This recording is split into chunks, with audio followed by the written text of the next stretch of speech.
man once traded a single painting to Hermann Goering for 137 other paintings. The painting was worthless. Goering was not a fool. 3 years later, that trade was the reason a Dutch court asked for the death penalty. Not for Goering. For the man who painted it. And the only way out was an oven.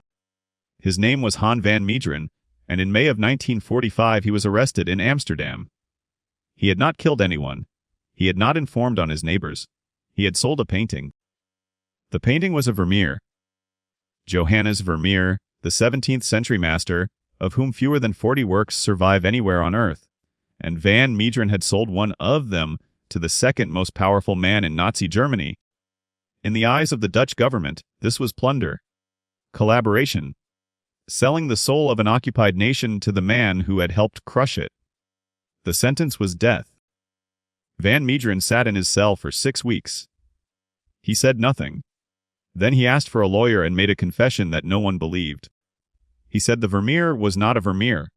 He said he had painted it himself. He said he had painted 6 others, and that every major museum and collector in the Netherlands was hanging his work on their walls and calling it the work of a dead genius. His interrogators did not accept this. It was too convenient. A man facing a firing squad will say anything.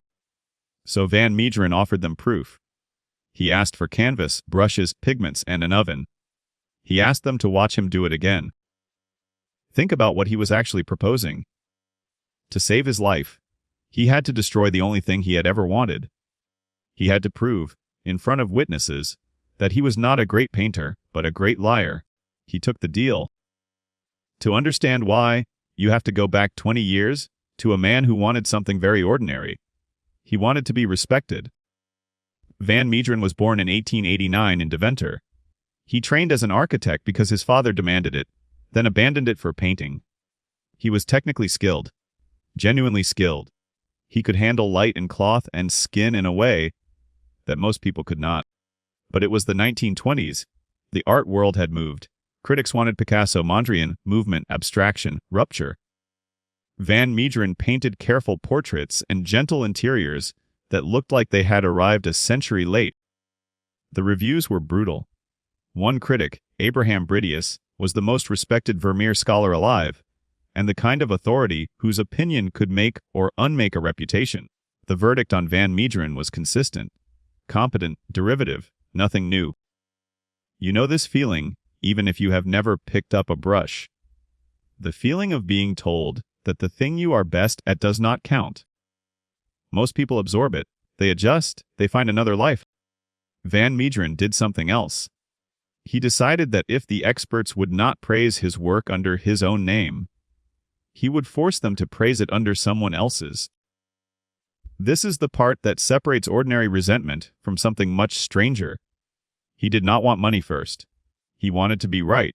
He wanted to hold a newspaper in his hands and read the most respected critic in the country calling his brushwork divine, and know, privately, that the critic was praising him. The technical problem was enormous. A forged old master is not a matter of copying a style. The physical object has to be 300 years old. Van Meegeren worked on it for 4 years. He bought genuine 17th century canvases, worthless minor paintings, and scraped them down to reuse the aged fabric and the original ground layer. He ground his own pigments from raw materials Vermeer would have used, including lapis lazuli for blue. He avoided any pigment invented after 1650. Then came the hard part. Oil paint takes roughly 50 years to fully harden. A test with alcohol will dissolve fresh paint instantly, and every serious buyer ran that test.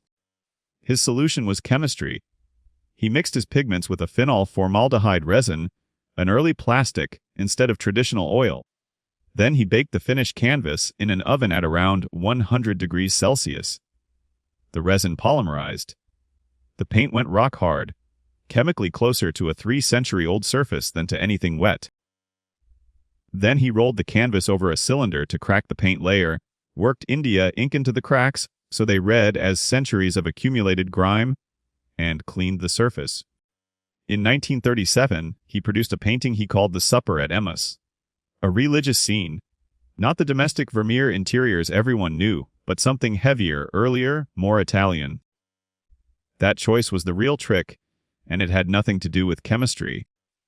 Scholars had long theorized that Vermeer must have had an early religious period, influenced by Caravaggio, that had simply been lost. It was a hole in the historical record, a shape with nothing in it. Van Meegeren did not paint what Vermeer painted.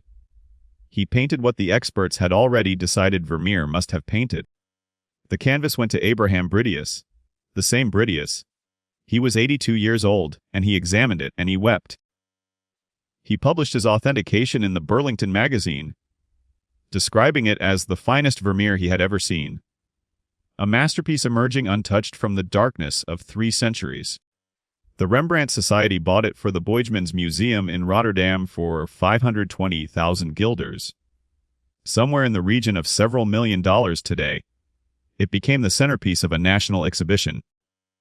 And Van Meegeren, standing in the crowd, said nothing. Here is the question worth sitting with. He had what he wanted. The most respected authority alive had called his painting a masterpiece.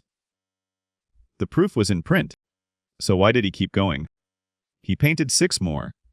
Sold them for the equivalent of tens of millions in today's money.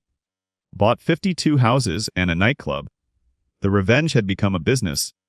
And the business had swallowed the revenge. This is the pattern underneath almost every long con, and it is not really about money. Once the deception works, stopping requires admitting it happened. Every additional forgery buys silence on the last one. He was not building wealth. He was building a structure that could not be dismantled without burying him. Then the Germans arrived. Goering, an obsessive collector, wanted a Vermeer. In 1942, a painting called Christ with the Adulteress reached him through an intermediary, traded for 137 Dutch paintings from looted stock. 3 years later, the Allies found Goring's hoard in an Austrian salt mine. They traced the Vermeer backward. It ended at Van Meegeren. Which brings us back to the cell, and the oven, and the strangest trial in Dutch history. He painted for the court. Jesus among the doctors, made under guard, watched by journalists and experts. A commission of chemists analyzed the earlier works and found the resin, found the missing centuries. The charge of collaboration collapsed. He was convicted instead of forgery and fraud. 1 year in prison. And then the reaction turned into something nobody expected. He became a folk hero. Poles found him among the most popular men in the country. He had swindled Hermann Goering. He had taken 137 stolen Dutch paintings back from a Nazi and given him a fake in return.